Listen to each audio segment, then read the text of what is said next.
Bismillahirrahmanirrahim. Assalamualaikum warahmatullahi wabarakatuh. Selamat pagi sobat-sobat literasi. Kita bertemu kembali dalam channel akun YouTube Muhammad Sofa Asazili.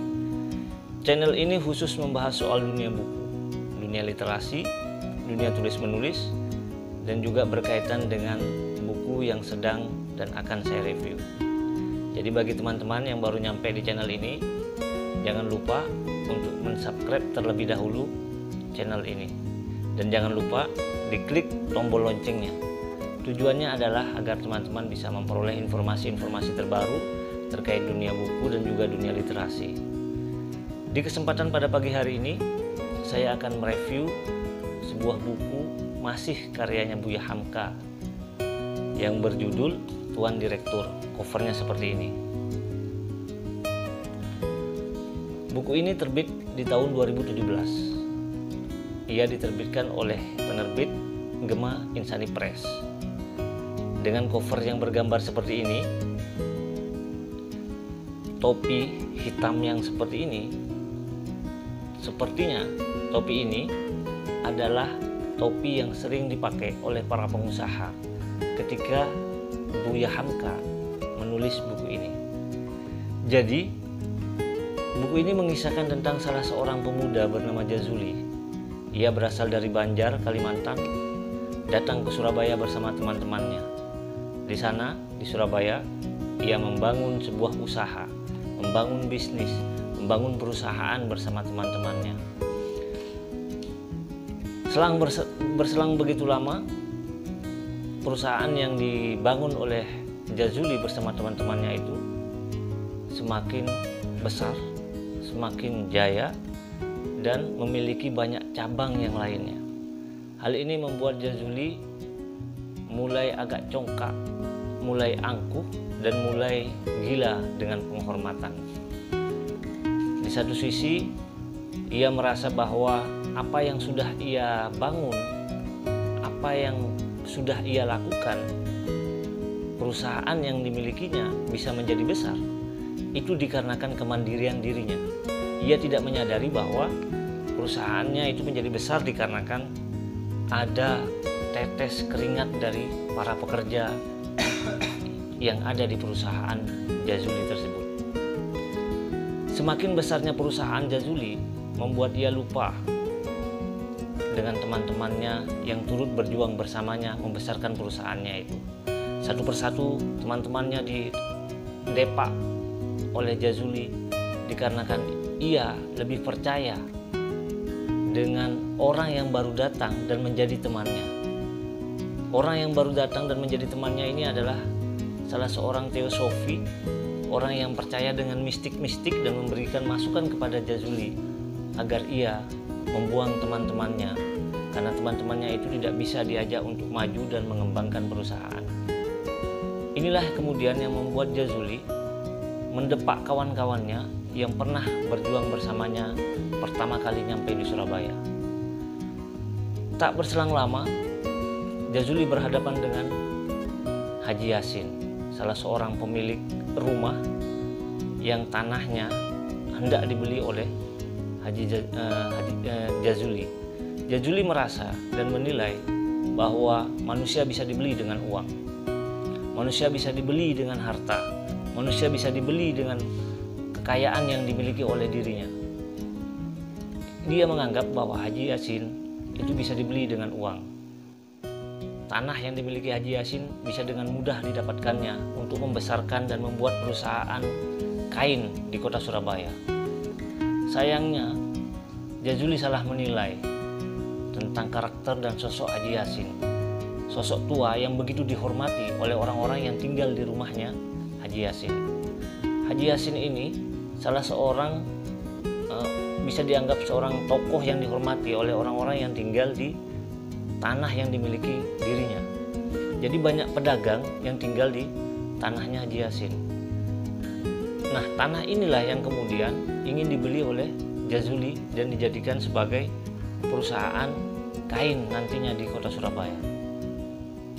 Ia mengutus beberapa orang untuk merayu Haji Yasin agar mau melepas tanahnya itu.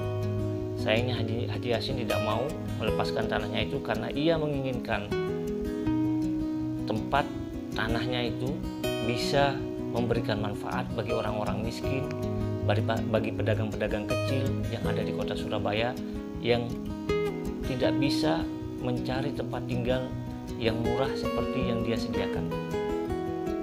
Haji Yasin memiliki budi pekerti yang sangat baik. Di tanah yang dimilikinya itu dibangun juga sebuah masjid, sebuah musola, di mana para pekerja, para pedagang yang tinggal di tanahnya itu bisa melaksanakan sholat berjamaah setiap maghrib bersama-sama dengan Haji Jajuli, bersama-sama dengan Haji Yasin. Nah, inilah kisahnya Haji Yasin yang kemudian bertemu dengan Jajuli. Konflik kemudian terjadi di antara Jajuli dan Haji Yasin dikarenakan Haji Yasin tidak mau melepaskan tanah yang dimilikinya. Buku ini berbicara soal hawa nafsu yang begitu besar, keinginan untuk dipuji, keinginan untuk mendapatkan penghormatan dikarenakan merasa mempunyai uang, mempunyai jabatan, dan mempunyai tahta. Jajuli lupa bahwa ada satu yang tidak bisa dibeli dengan uang, dibeli dengan harta, dan digoda dengan tahta, yakni kebahagiaan. Haji Yasin merasa sudah sangat bahagia. Ia bisa membantu para pedagang kecil, para pedagang kelontongan yang tidak mempunyai tempat, dan memberikan tempat yang begitu murah kepada mereka.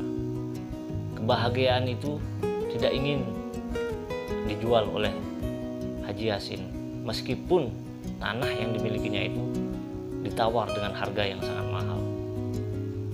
Buku ini sangat menarik ya, mengisahkan bagaimana berbahayanya hawa nafsu untuk menjadi orang kaya, orang paling berpengaruh, dan orang yang ingin selalu dipuja dan dipuji.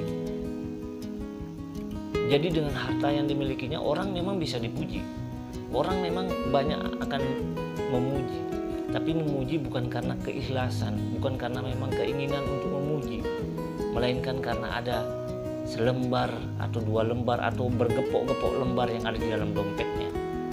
Nah, ini yang sering terjadi dalam dunia realitas kita saat ini.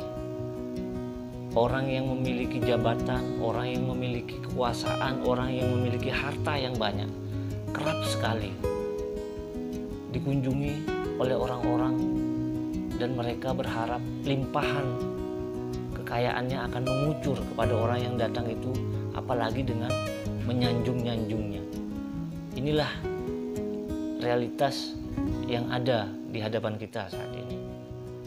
Kita merasa bahwa kebahagiaan itu didapat dari harta, dari kekuasaan, dari tahta.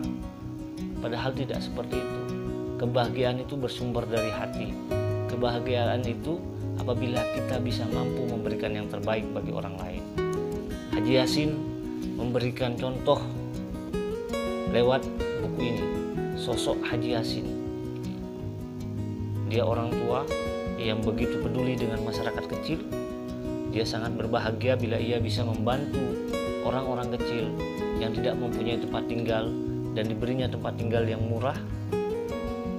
Meskipun tidak mampu membayar, dia tidak begitu emosi karena dia menyadari bahwa ia pernah juga menjadi orang kecil sama dengan mereka, berdagang keliling di kota Surabaya.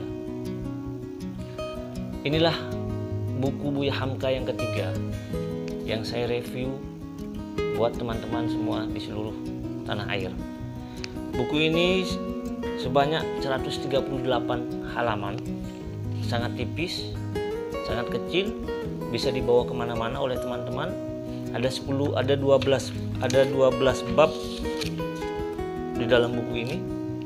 Teman-teman bisa membacanya dengan cara nyemil ya, membaca sedikit demi sedikit, sehingga teman-teman bisa menuntaskannya tak butuh waktu 1 minggu membaca buku ini. 1 hari atau bahkan 2 hari, paling lama 2 hari, saya pikir buku ini bisa tuntas dibaca oleh teman-teman di seluruh tanah air. Itulah sekelumit review buku tentang Tuan Direktur karya Buya Hamka ini. Jadi buku ini berbicara soal hawa nafsu seorang pengusaha bernama Jazuli, yang kemudian ia terperosok jatuh ke dalam kebangkrutan dikarenakan ia lebih mempercayai bisikan-bisikan halus, bisikan-bisikan setan yang disampaikan oleh teman-temannya yang hanya mengharap guyuran pundi-pundi uang dari perusahaan yang dimiliki oleh Jazuli. Jazuli mendepak semua teman-temannya, orang yang dulu sama-sama berjuang bersama dengannya ketika pertama kali nyampai di Surabaya. Buku ini mengajarkan jangan melupakan teman seperjuangan Anda. Ketika Anda membangun bisnis bersama teman, teman itulah yang akan menuntun Anda mencapai kesuksesan, dan teman itulah jangan Anda tinggalkan. Terima kasih, sekian dari saya. Kurang lebihnya saya mohon maaf. Billahi taufiq wal hidayah. Wassalamualaikum warahmatullahi wabarakatuh. Salam literasi.